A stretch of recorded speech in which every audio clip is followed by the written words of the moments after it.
국민 여러분, 안녕하십니까?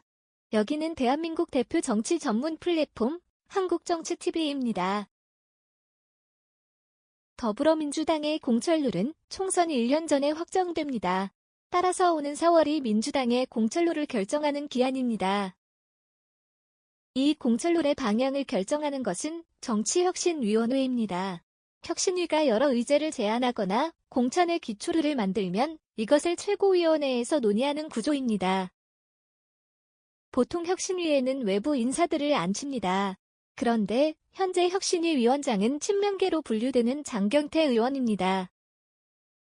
게다가 지금 혁신위는 민주당을 국회의원 중심이 아닌 당원 중심의 열린 정당으로 탈바꿈시키겠다는 것을 목표로 내걸고 있습니다.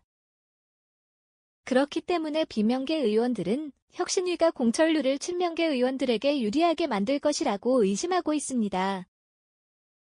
실제로 이재명 대표가 앞으로 당대표직을 한 달만 더 유지한다면 지금의 혁신위를 통한 공천 기본룰을 확정시킬 수 있습니다.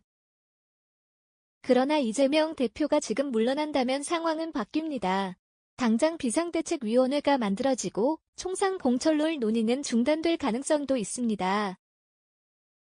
비대위는 차기 전당대회 준비 모드로 들어가고 내년 총선 공천룰은 차기 지도부 구성 후에 논의하게 될 수도 있습니다.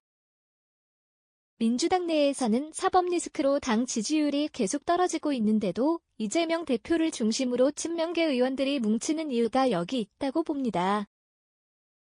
앞으로 이재명 대표의 거취가 어떻게 되더라도 이재명 대표 체제 아래서 총선의 기본룰 정도는 만들어 놓는 것이 자기들의 공천에 유리하다는 속셈이라는 것입니다.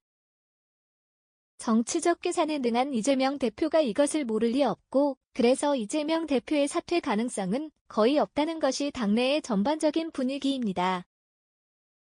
이와 관련해서 국내 언론 매체들이 보도한 내용을 종합하면 한 비명계 인사는 이재명 대표는 절대 변하지 않을 것이라고 잘라 말했다고 합니다. 다른 민주당 인사들의 이야기도 비슷하다고 합니다. 그동안 이재명 대표는 어려운 문제에 직면할 때마다 특유의 기질을 발휘해왔습니다. 그러면서도 상황을 냉정하게 계산하는 면모도 보였습니다. 게다가 지금 이재명 대표는 자신의 비리 혐의에 대해 검찰이 구속영장을 청구하는 바람에 정치적 위기를 맞고 있습니다. 이런 때에 당대표직을 내려놓으면 이재명 대표의 사법 리스크를 막아줄 방탄보호막도 모두 사라지게 됩니다. 결국 이재명 대표로서는 자기가 대표로 있을 때 내년 총선 공천룰을 확정짓는 것이 여러모로 유리한 상황입니다. 정치권 일부에서는 이재명 대표가 검찰에 구속이 되더라도 당대표직만큼은 계속 유지하려고 할 것으로 보기도 합니다. 지금까지 대한민국 대표 정치 전문 플랫폼 한국정치TV였습니다.